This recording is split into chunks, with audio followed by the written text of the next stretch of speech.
আসসালামু আলাইকুম। স্বাগতম আমার স্টুডিওতে। আজ আমি আপনাদের সাথে আমার একটি বিশেষ কমিশন আর্ট কাজের যাত্রা তুলে ধরব। একটি ক্যানভাসে কল্পনাকে বাস্তব রূপ দেওয়ার গল্প। প্রথমেই ক্যানভাসের উপর সাবজেক্টের ড্রয়িংয়ের কাজটি শেষ করা হয়েছে।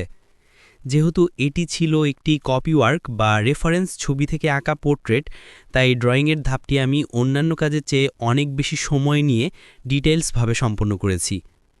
একটি সুন্দর এবং নিখুঁত ছবির জন্য এই প্রাথমিক ভিত্তিটি তৈরি করা সবচেয়ে গুরুত্বপূর্ণ। ড্রয়িং সঠিক হলে পরবর্তীতে রঙের কাজ অনেক সহজ হয়ে যায়। ড্রয়িং শেষ হওয়ার পর আমি ব্যাকগ্রাউন্ডের রঙের কাজ শুরু করি। ব্যাকগ্রাউন্ডকে বলা যায় ছবির নীরব সহযোগী। এটি ছবির মূল বিষয়বস্তু বা পোর্ট্রেটটিকে আরও ফুটিয়ে তুলতে, গভীরতা দিতে এবং একটি বিশেষ মেজাজ তৈরি করতে সাহায্য করে। এখানে আমি সাবজেক্টের সাথে সামঞ্জস্য রেখে হালকা কিন্তু কার্যকরী রং ব্যবহার করেছি। আমি পুরো কাজটি অ্যাক্রিলিক রং দিয়ে করেছি।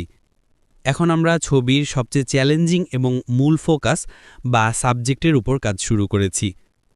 ছবিটিকে জীবন্ত করে তোলার জন্য বিভিন্ন রঙের শেড, টোন এবং আলো ছায়ার সঠিক ব্যবহার খুবই গুরুত্বপূর্ণ। ত্বকের রঙে উষ্ণতা এবং শীতলতার ভারসাম্য রক্ষা করতে হবে যাতে একটি বাস্তবসম্মত টেক্সচার আসে। এরপর প্রতিটি অংশে ধীরে ধীরে এবং যত্নের সাথে ডিটেইলস যোগ করা হচ্ছে। পোর্ট্রেটের ক্ষেত্রে এই অংশটি ক্লায়েন্টের প্রত্যাশা পূরণের চাবিকাঠি।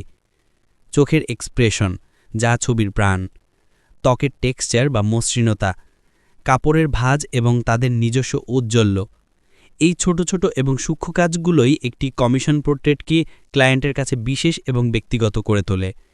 এই ধাপে ধৈর্য এবং শতভাগ একাগ্রতা সবচেয়ে বেশি প্রয়োজন, কারণ একটি ভুল আঁচড় পুরো ছবির মেজাজ নষ্ট করে দিতে পারে। সবশেষে আমি আমার সিগনেচার সম্পন্ন করেছি এবং গ্লেসি লুক দেওয়ার জন্য পুরো ক্যানভাসের ওপর ভার্নিসার একটি লেয়ার দিয়েছি। অবশেষে কাজটি সমাপ্ত হলো। এটি যখন ক্লায়েন্টের হাতে পৌঁছাবে তখন তাদের মুখে হাসি ফুটুক, এই প্রত্যাশাই আমার কাছে সবচেয়ে বড় প্রাপ্তি। কাজটি কেমন হলো অবশ্যই কমেন্ট করে জানাবেন। ভালো লাগলে লাইক ও শেয়ার করবেন। আর এমন আরও কাজ দেখতে চ্যানেলটি সাবস্ক্রাইব ও ফলো করে পাশে থাকবেন। ধন্যবাদ।